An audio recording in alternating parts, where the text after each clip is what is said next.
This is the voice of the Report of the Week, signing on.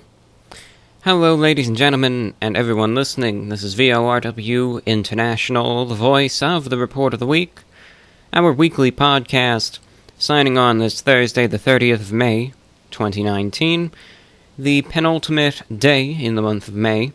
Hope this month has been a pleasure to experience, to live out. Hope it's been a fine month, is what I'm trying to say. May is always a good month, you know? I mean, I like April, May, June, July, August. I like the warm weather, admittedly. Not that cooler days are bad, but I prefer warm weather. So much so, as a matter of fact, that even in the wake of the historic heat wave impacting the southern United States, especially here in Florida, where there are temperatures that are easily near 100 degrees Fahrenheit, I'm outside recording this. Have a short sleeve shirt on, and going with some black pants today. But I'm outside. I'm taking it in. I have some iced coffee here as well to keep me going, physically, mentally, keep me from overheating and combusting. But everything is going well. The weather is pretty crazy, though. I mean, I'm sure we've all really heard about the tornado outbreaks that have been ongoing the last number of days. And tornadoes are scary. I mean, I say really, I am fortunate enough never to have fully experienced one firsthand. And yeah, I watch the storm chasing videos and all of that, and I try my best to familiarize myself with meteorology. But especially like the tornadoes, for instance, the one that struck Dayton, Ohio recently, hit during the nighttime. I think when it comes down to so many meteorological events, few things are scarier than a nighttime tornado. Because, right, it's one thing if it's daytime and you see it, alright, you know where it is, you know, okay, I have to hunker down, I have to get into a shelter, or if I have the possibility of being able to evade and avoid it, or if it does not have that chance of impacting me at all. But when it's something that you can't see and it's just out there in the darkness, but you know for a fact that it's there, ooh, that is creepy. You know, and you see some pictures of it where it's only lit up by the occasional lightning strikes, but it is there and it's a monster. But tornadoes, very serious. They are no laughing matter, and really anyone that lives in an area susceptible to tornadoes needs to make sure that they are aware of all the safety precautions that need to be taken. Just because it's something that doesn't happen constantly doesn't mean it'll never happen at all. You know, same thing goes for hurricanes and any natural disasters. It's unlikely that a significant earthquake could hit California, but the fault lines are there, and it's always possible. You know, it's happened before, it'll happen again. And look at Florida. Hurricanes hit here all the time. You know, just because your area has not been leveled, and you made it out in one piece, err on the side of caution is what I'm trying to say. Make sure you have all the emergency preparedness materials, and there's always good resources out there to check and make sure. Alright, well, other than that, two things that I want to talk about today. And then we have the answers to the question that I submitted to all of you last week. That was, if there's one thing you can change about the world, what would it be? We have some good answers that I want to get to. This isn't going to be the world's longest show today. I woke up with a terrible migraine. You know, it was the weirdest thing. And it's odd how it is sometimes, where you can wake up and you have a splitting headache. And not a hangover or any of that. But sometimes you just wake up and your head is killing you. And I've been up, and it's getting better. You know, that's why I'm out here recording it now, of course. But as a result, it's just kind of delayed the process that I usually want to go through. I'm recording this at a later hour than I intended, but, it's factors outside of our control. And as a result, I'm not going to be able to film the podcast this week, just because, especially for those of you that deal with headaches all the time, you know that sometimes bright lights can set it off. And when I record these with the video camera, I have these fluorescent lights that I set up for maximum efficacy. And I don't want to stare into those for 30 minutes at the risk of bringing that back, so it's going to be audio only today, but the recording is fun. It's fun to film it and all of that, so that'll continue when feeling better. That actually wasn't one of the two things that I was going to talk about, so here goes. I know that this isn't relevant to many people, but it needs to be mentioned anyway. I made the decision 2 days ago.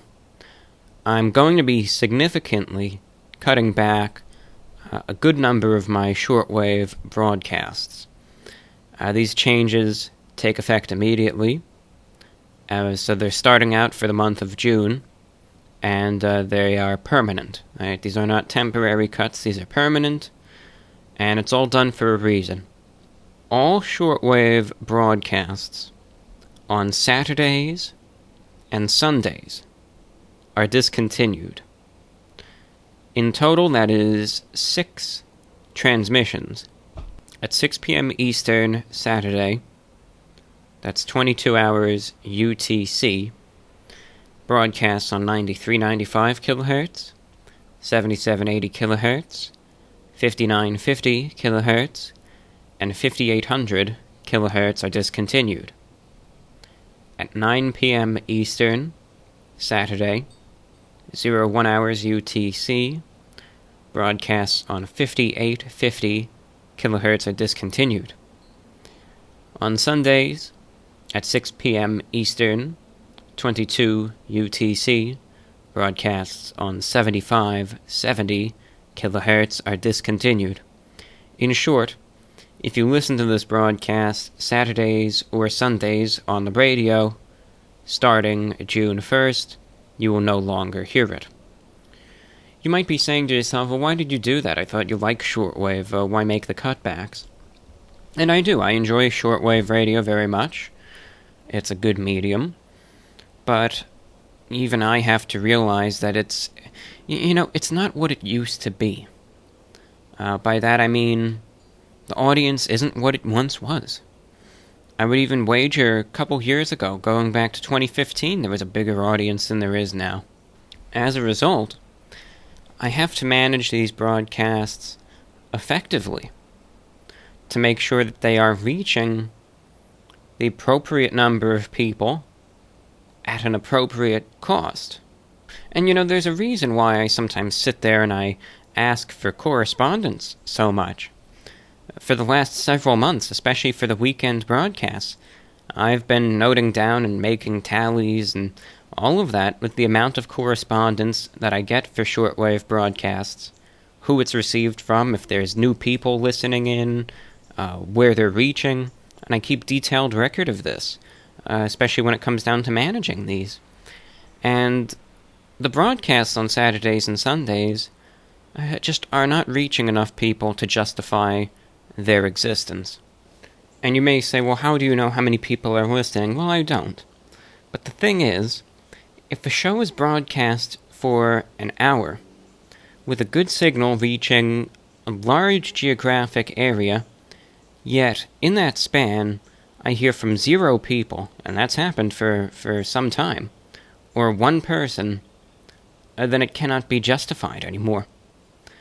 So, it's all been discontinued, but broadcasts for Thursday do remain, because those get significant response, and I know that's where the people are listening.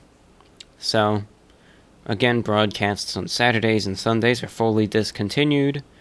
I don't have any intention on bringing them back, just because, if no one listens, then discontinue it and take those resources and repurpose it to where people are listening.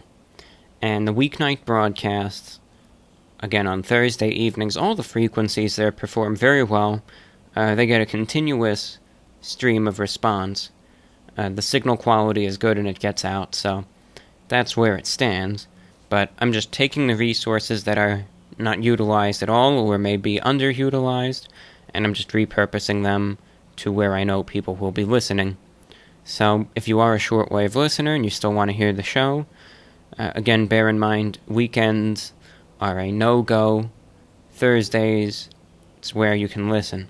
If you have any comments, or you want a broadcast schedule, VORWINFO@gmail.com is the way to do it.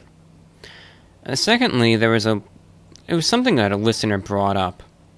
And, it was something that got me thinking anyway about my own show. And at first, it made me feel a little disappointed about the state of things. But then it kind of transformed and made me very grateful. And this was a point that was raised by Brandon. And really it's a listener question, but I just wanted to bring it up immediately. He said, "How do you deal with having such a large, literally cult-like following on your food review channel with such a significantly smaller podcasting following?" He says, "Your podcast is criminally underrated and it seems like it should be heard by many more people than actually listen to it. On the flip side, there are tons of comments comparing you to deities and people throwing themselves at you on your food reviews. How do you explain such a dichotomy? Why do you think your fans seem to so passionately neglect to migrate over to your podcast? I hope we have more success." Thank you, Brandon. And it is a shame. Look, if I could have it anyway, I would wish that, if the food reviews got no views, that doesn't bother me. I would much rather that this podcast had more people that listened to it, or, not that I don't like food or food reviews. But in my own mind, I think one is significantly more important than the other. Being able to share viewpoints, perspective, feedback, respond to people, and maybe even help a few people out is exponentially, and I emphasize the word exponentially, more important than reviewing hamburgers. But in the end, it made me feel a bit down at first. I was thinking, I wish. But made me come to a realization, of course. You cannot force people to like one thing, dislike something else. You can't. Look, the truth is, people aren't interested. They want to see what my thoughts are on food.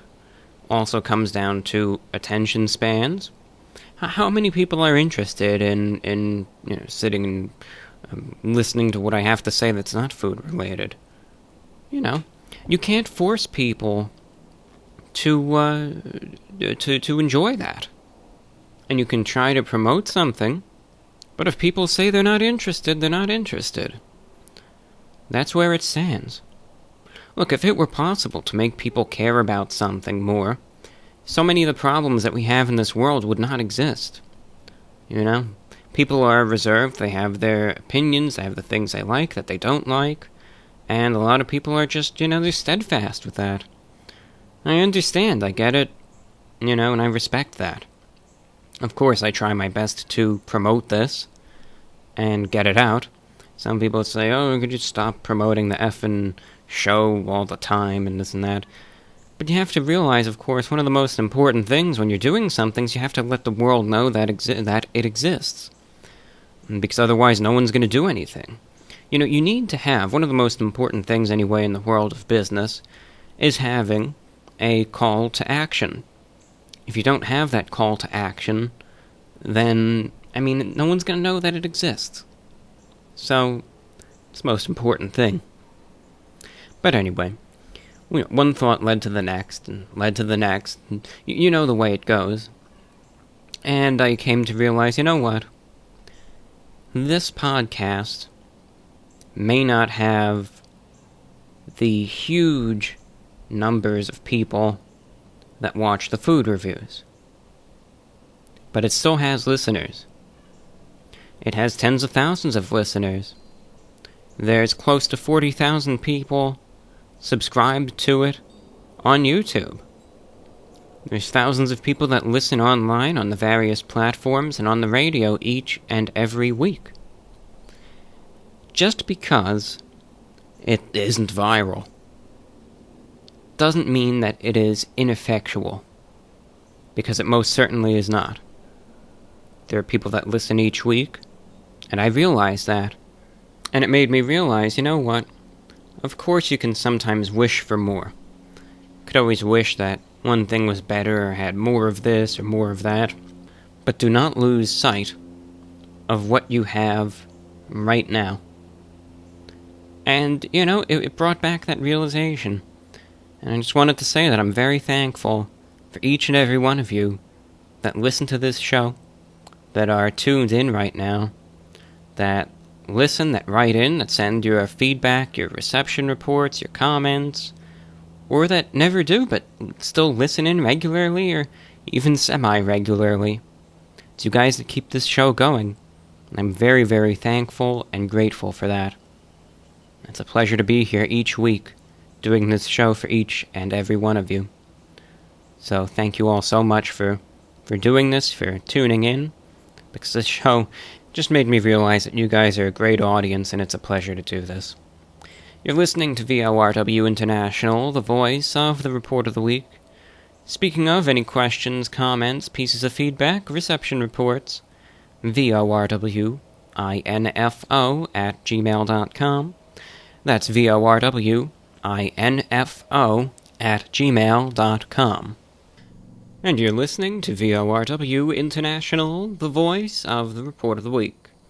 So it's, admittedly, I took a short little break from the recording just to get something to drink and have a little bit of a bite to eat, but no big deal. Can't even.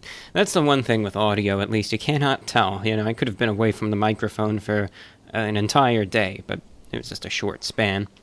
So anyway, coming up next in the program is the question for this week's program, because I do have a fresh question for all of you. And then we're going to get to the responses for the question that I asked in regards to if there was one thing you could change about the world, what would that thing be? And then we have a couple topic suggestions, a few miscellaneous topic suggestions going on anyway. So, of course, in a lot of the programs, many of the topics that I bring up and the questions that I may ask are more serious ones, They might be philosophical, they might be moral, they might be dealing with current events, conspiracies, and all of those things. Though that does not, of course, remove the possibility of there being anything more on a non-serious or lighthearted avenue. Today's question is more to that extent. So, this one has a little bit of backstory. So, lately I've been checking out television, seeing what's on, because I'm not a big TV watcher. Most of my entertainment is taken from radio, a few things online, of course, and some music, but I really haven't been a big TV watcher. But lately I've just been seeing what's going on, what it's all about, what there is to offer, and I've been watching a few shows here and there. Sometimes I like watching the true crime shows, sometimes the news, though. I mean, look, my thoughts on the news cycle, how ceaseless some of it is. We'll save that tirade for another day. So anyway, I was going through the channels, and a reality television show was on. Probably one of the most famous ones, Keeping Up with the Kardashians. And, it follows their lives and their pursuits and all of that stuff. And I decided to watch it. I said, alright, well, I see it all the time. I hear about them constantly. I have nothing else to do, so I mean, let's see what this show is all about. And I mean, surprisingly, I thought I was going to hate every single second of it. I thought it was going to be miserable. Surprisingly, it wasn't bad. It was a means of living vicariously. You know the phrase, seeing how the other half lives. Because, I mean, they're these 1%ers that you're never going to be. You're never going to have that wealth or that attention, and I really wouldn't want that. I wouldn't want to be followed around by paparazzi and all of that, you know? I'm a very introverted person. I like peace and quiet. But it's interesting to see how they live, you know, these extravagant, big money lifestyles. And it was an interesting show to watch. So that begs the question, do you think that reality shows are valuable to society? And I say that in a very broad setting. You can consider the Kardashian show, reality show. You can consider some of the drama-related programming on YouTube. Because YouTube is really like the new TV nowadays. Reality show. So, do you think reality shows are beneficial to society? Why or why not? Do you think they provide an insightful look into people's lives? Do you think they are absolutely useless? I'm interested in your thoughts. They're popular for a reason, but should they really be? Interested in knowing what you think? VORWINFO@gmail.com. VORWINFO@gmail.com. So I'm looking forward to your answers. It's an interesting question, and probably next week we'll get to the philosophical stuff and all of that again, but I just wanted to switch it up, and that's what we have. Alright, now with that being said, we're now going to get on to the portion of the program where we read out your answers to last week's show. Alright, so the question again was, if you could change one thing about the world, what would it be? First we hear from Courtney in Tampa, Florida. To answer your question, if I could change one thing about the world, I would make people more empathetic. Empathy is quite a broad and abstract idea, so I want to be more specific. There are three main types of empathy: cognitive, emotional, and compassionate. Cognitive empathy refers to the mental exercise of putting yourself in someone else's shoes. On a cognitive level, and only a cognitive level, do you understand what someone else is experiencing? Next is emotional empathy. Emotional empathy dives deeper in that you not only mentally comprehend and recognize what someone else is going through, but you physically feel their emotions. What's especially fascinating about emotional empathy is that it is the direct result of mirror neurons. And it is explained that mirror neurons respond equally, whether you physically perform an action or whether you watch someone else perform the same action. So when you experience emotional empathy, your brain is responding in an almost identical way to the person you are showing that toward. Last is compassionate empathy. Compassionate empathy is unique, and in my opinion, the most valuable and effective form of empathy. Compassionate empathy takes cognitive and emotional empathy one step further, in that it inspires action. Compassionate empathy moves you to respond to and or help the person you're showing empathy toward. And that's an interesting viewpoint that you brought up, because I don't know if you were a listener then, but back in December of 2018, I gave a lecture on my show where I was talking about empathy, and I was saying I think people need to be more empathetic. That's one characteristic that people need to have and express more toward one another. So thank you for your answer, and I think people really could do with more empathy. Next we hear from a listener who goes by the name Guy from Kings Highway. He said, I think I would change the relationship we have with money, or even getting rid of it completely. It seems like the system we've built surrounding profits has taken the humanity out of people. People are more overworked than ever, and leisure is seen as a sign of laziness instead of something that all other creatures in the animal kingdom are free to do when they're not busy finding food or a mate. That's an interesting one. Certainly, certainly you could even argue that money controls so many people. Many people are terribly manipulated by it. I understand where you're coming from there. And of course, there is the saying, money is the root of all evil. And, that saying does exist for a reason. So thank you for your answer. Next we go over to Beverly in Southern Ontario, Canada. She says, I agree with your answer about humanity being just a little more kind. The effects of love and kindness, even the smallest gestures, can have such a positive impact. If I were to have the power to change one thing about the world, it would be along similar lines. I would want society to be more open and inclusive to people with disabilities. In my work and research, I've found that disabled members of the community have so much to offer, but seldom are given the opportunity to show it, especially when it comes to employment. Cultural attitudes have improved in recent times, but it can still feel as though they are being left behind in many communities. I wonder if you yourself have any experience with someone with a disability. Would you say that things can be hard for the person, and if so, could it be solved by a little more kindness and acknowledgement from others? So thank you for your response, and actually your question goes along with it.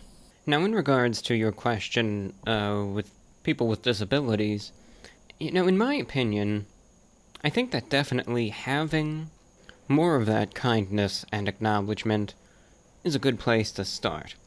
I don't necessarily think that it will solve every single problem, but I think it would be, as I said, a good way to start tackling some of those issues. Because a lot of the time you see it, and it's like it's survival of the fittest, If you aren't in perfect physical condition, then you shouldn't even live anymore. It's like society almost encourages you to die. They don't want you to even be around anymore. They don't see you as being able to contribute anything, so you're better off dead. And that's not true at all. People may have disabilities, be that physical or mental, but that doesn't mean that the person is absolutely worthless. As a matter of fact, most people who have one disability or another are still perfectly functional human beings. Yes, they may have limitations, but that doesn't mean that they cannot do anything, or contribute anything, or accomplish anything. That is simply not true. That is completely false. But I believe people, like you said, that have more kindness and acknowledgement towards those with disabilities, it would not solve the entire problem, but I think it would be a huge step toward being able to progress forward. Thank you for your answer and question that went along with it. Next we hear from Devin in Minnesota. People being kind to each other is a good place to start, but I'd like to be more specific. I think that greed plays a big role in why people aren't treated with kindness. So many people are just looking out for themselves, no matter if they have $100 or $1 billion. Some people have more money than they could possibly spend in their lifetime, and instead of giving it to a charity or people who are in need, they decide to buy a private jet or another mansion. Likewise, many people will not help with issues that do not directly affect them. Climate change, for example. Many older people say, why should I recycle or help the environment? I will be gone before it becomes a problem.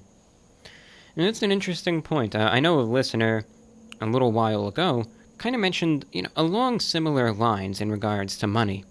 And like I said, while money does have the ability to bring about happiness and solve a lot of problems, without a doubt, it causes many, many, many issues at the same time. Thank you, Devin, for writing in and checking in. Next, we hear from Claire. She says, so I saw this week's VORW question, and I had an idea regarding something I call the 3 core virtues of mankind. I believe that all the ills in this world that humans cause to one another stem from an imbalance of these three core virtues, which I believe to be courage, wisdom, and kindness. She continues, courage is needed to take action and to endure the hardships we face through life. Without it, we become spineless cowards who can do nothing as the world devolves into chaos. Wisdom is needed to correctly identify the cause of the problems we face and their solutions. Without it, any action we take is doomed to be ineffective at best. And kindness is needed to care for others and to orient yourself in society. Without it, you can become cruel, callous, or tyrannical. It is my personal belief that at this time, we're experiencing a wild imbalance of these three core virtues, and if I could do just one thing to change this world, it would be to get everyone to take all three of these virtues more seriously as they go about their lives. Very interesting feedback. Courage, wisdom, and kindness. Three very important characteristics, I will agree, that I do believe there is an imbalance of them all. I mean, like you said, there are so many issues going on today that I think a little bit more of those characteristics in people would help significantly with, you know? Thank you for writing in. We have an anonymous listener writing in who, as a preface, says this is not a serious answer. Imagine if everyone in this world knew psychoanalysis at a master level. That would be such a fun mess. Everyone would be able to read true intentions of others while skillfully hiding your own. But that said, if everyone are master of lies, will this lead to a world similar to ours? Well, it would be a mess. Either way, it would be a complete mess. But at the same time, if everyone all of a sudden was an expert at psychoanalysis, the playing field would be completely leveled again, because everyone would be trying to do the exact same thing to everyone else. I don't even... It would be a disaster either way, that's all I could say, but thank you for sharing. Going over to another anonymous listener, one thing I would change, I would flip-flop the menus at restaurants. Instead of salads being $10 and hamburgers being $1, all healthy food would be $1 and junk food would be 10 times the cost. That way everyone could afford to eat healthy. Healthy diet is an extremely important thing. And I try to eat better. I try to eat healthier. One thing that, I don't know if this is true, this is just a hypothesis. Because of course when it comes down to food, if you live off the grid, and you are able to live off the land, and grow everything yourself, and, do all of that, maybe cost won't be a complete issue. But for most of us that go to the store, is it because, eating healthier in some ways is almost considered popular, to a certain extent anyway? Does that therefore allow businesses to charge more for it because it's considered, never should be, trendy? Like if something is a trend, of course they're going to monopolize on it and they're going to screw you over with the price and overcharge for it. I don't know. Either way, it should be cheaper, because if there's one thing that's important, it is eating healthy. If you want to be able to live longer with a good quality of life, it's not guaranteed, but a good way to go about it is to keep your diet in check. Yeah, you can splurge here or there. There's nothing wrong with that. You can live a little. But keeping it in moderation with some healthy food is very important. Ariel is checking in, and she says, if I could change anything, it would be people giving more money and volunteer time to help others more. More food banks, shelters, low-income housing, and mental health awareness outreach. More recycling awareness, and public compost sites. The more all different income level people mix in volunteer situations or outreach programs or any free event, the healthier our society will become. You know, what is nice to see, at least in regards to possibly a trend with the answers here, is that so many of them are wanting to change the world for better, which is a nice thing to see. Of course, we don't have the time to read all of the answers, but, you know, I was actually pleasantly surprised to see that we didn't get one answer that said, oh, I would change the world so that everyone would look up to me like I'm a god, and, you know, this and that and the other thing. And I'm very happy to see that there are lots of answers, at least for, you know, the betterment of humanity, which is a very nice thing to see. Emma is writing in, maybe I would change the world to make people always seek for mutual understanding, as I think misunderstandings are the greatest obstacle on the way of humanity. I see it as the main cause of hate, and that's why often when we are mad at someone, we say things like, I don't understand you.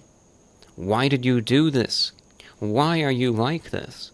But many of us don't care to know why, although knowing could change entirely how we feel about it.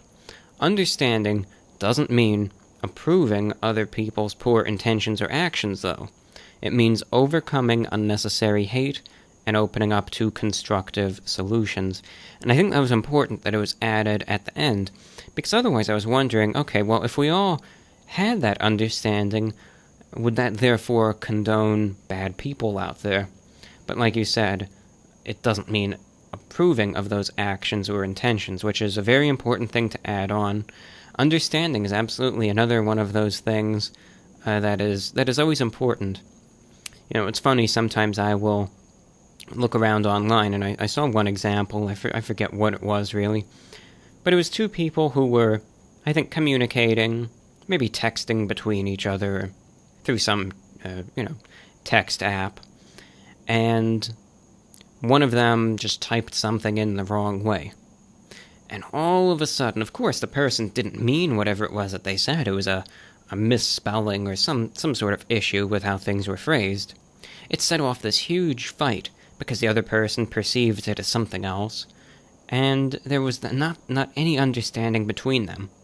And there was this huge fight that happened that could have easily been cleared up had there have just been that understanding. For instance, if they just had a short phone call or, anything, and explained, look, I'm sorry, I typed this the wrong way, that's all that there is, I didn't mean that, I hope you know it, and alright, it's done, and things continue onward.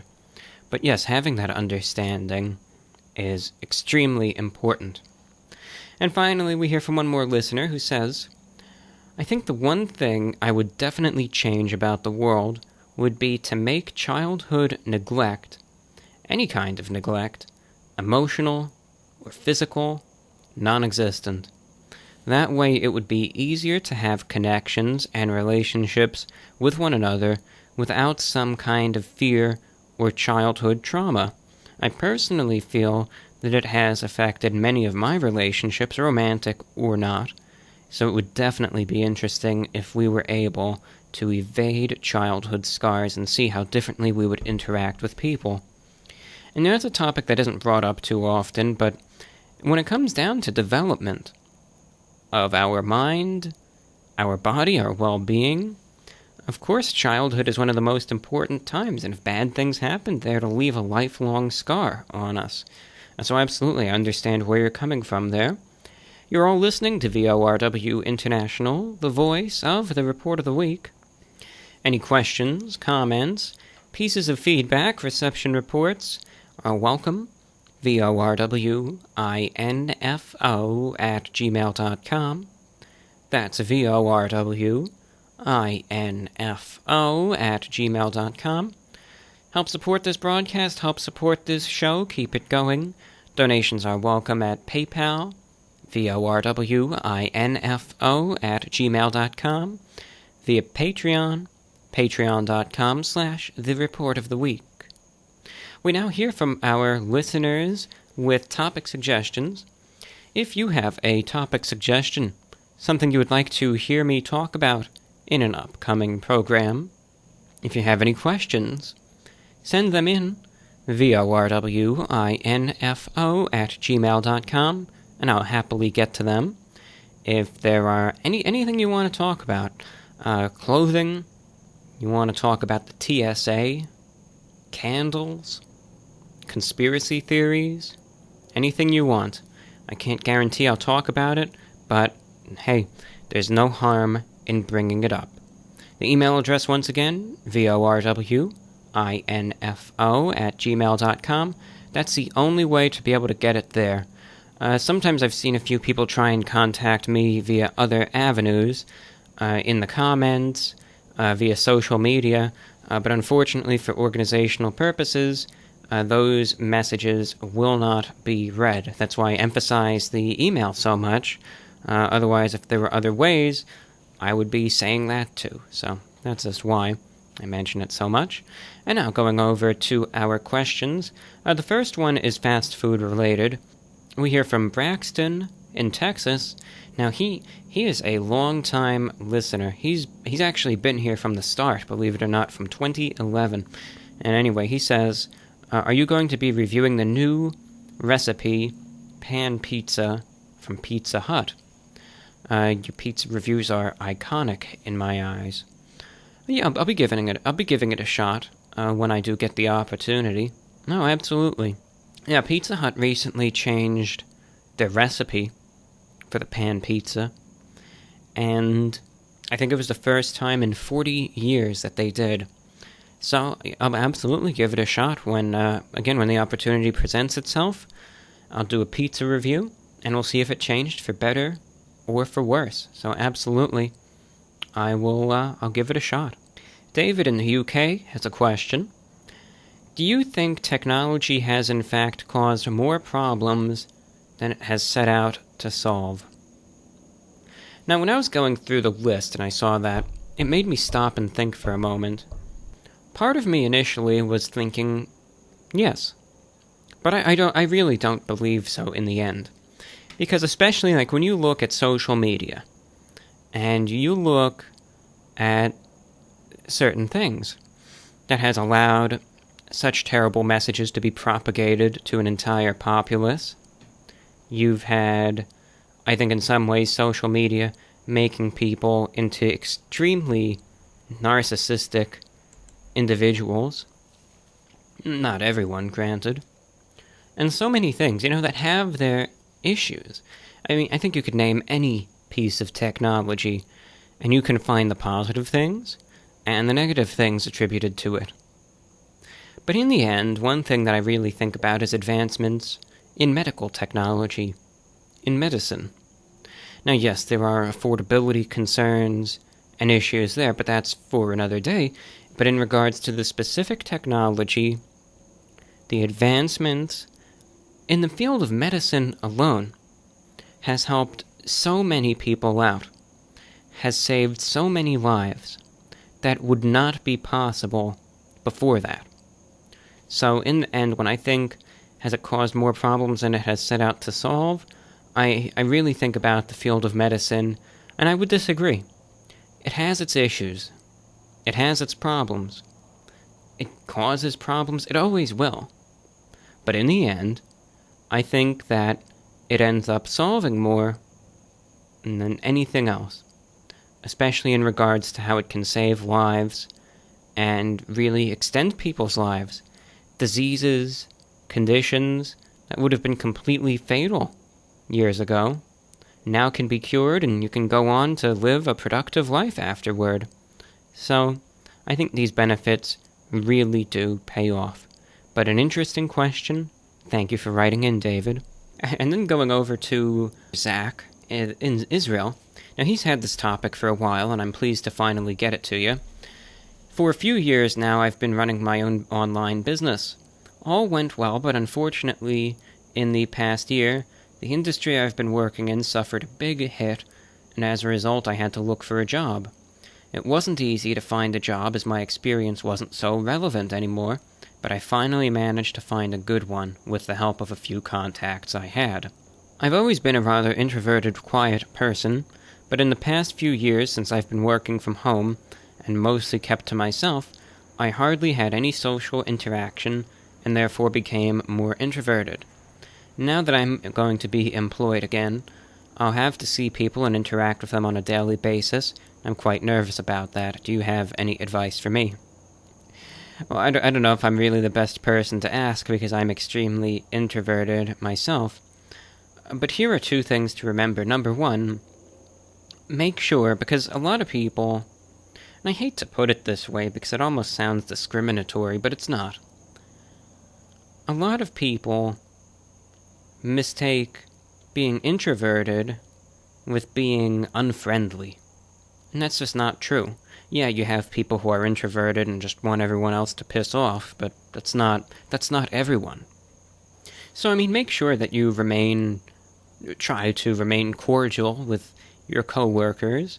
You don't need to come off as overly talkative, but, if a topic is brought to you, try to continue the conversation.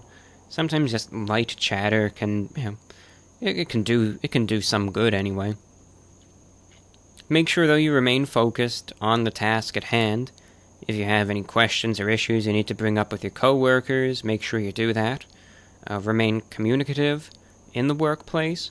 One important thing, again, like it actually was discussed earlier, is to make sure that there are no lapses in communications, that everyone on the team is on the same page. That's a very important thing, allows for maximum productivity, and I think it smooths out any potential issues, because otherwise, I thought you wanted this, or wanted that, or you didn't tell me about this, and, always good to have that communication, make sure everyone is on the same page. Now, in regards to general conversation, one little trick: ask questions. One thing that a lot of people like doing is talking about themselves. What they did, what they're doing, what their thoughts are on this and that and the other thing. And I think that's just a trait, a human trait. Lots of people like talking about themselves. So even if you yourself don't have much to say, a good way to come off as more extroverted, again, don't sit there and ask everyone questions nonstop. Oh, how is this, how's that, how are you doing, what's your thoughts on this and that, and so on. But when in doubt, in a conversational setting, a good way to save yourself and still come off as having those communication skills, ask people questions. It'll come down to the circumstances of the conversation itself, but it's a good way to really make everyone happy. They'll talk to their heart's content about whatever it is. It'll come off like you're interested, like you have, again, you're communicating. And then make sure here and there, like let's say someone, went on a trip to Florida, right? Yeah, and they're talking about, ask them a few questions about it here and there. And then just make sure you interject every, so often so that they know that you're listening and paying attention, and before you know it, won't have any problems. They're not going to see you as antisocial or any of that. Don't need to be everyone's best friend. Don't need to be annoying, but, having those little bits and pieces of being able to just make small talk, really, and also that communication flow in the workplace are two very important things. So again, I know I'm not the perfect person to ask there, but I hope that helped. You're listening to VORW International. Again, bear in mind, due to lack of listenership, all broadcasts on the weekends have been discontinued on Shortwave. Courtney in England has a question. I'd be interested to know what you think of certain books or movies/TV shows being banned due to fear of witchcraft. Harry Potter was and still is banned in places because it involves witchcraft. Do you have any thoughts on this? Well, quite frankly, I find it absolutely preposterous. Do any of the spells, if it's banned, do any of the spells from Harry Potter actually work? And if that's the case, are there any spells that'll lead to good health, lots of money, and a revival in shortwave radio? Because if it is, make sure you forward those to me, because I'd like to know. But it makes me laugh. It's so sad how it is. Even a few nights ago, I was watching one of the Harry Potter movies on TV. It was like 4 a.m. and Harry Potter and the Goblet of Fire was on. I've read all the books, I've watched all the movies. I'm not like an absolute fanatic. I'm not one of the people that has written pages of Harry Potter fan fiction or any of that. But I like the story. I like the movies, like the books. Yeah, I never really saw the new ones. I like the originals the best. I think that's how it is for most series, right? And I mean, I just didn't see anything offensive in it. So I think to ban it for that reason is extremely absurd and ridiculous.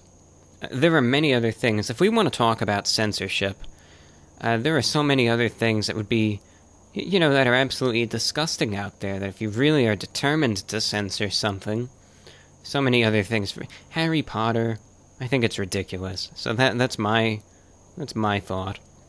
Because again, unless there's any proof that all of a sudden the one spell in Harry Potter that can, kill someone, all of a sudden works. And you can pick up a pencil and cast it, and alright, now we're getting somewhere, right? If that's not the case, no need to ban it. I don't think it's going to cause any social upheaval or anything like that. So that's my thought there. And finally, we hear from Becky and Koki Hansen. My question for this week: if you were forced to get a tattoo, what would you get?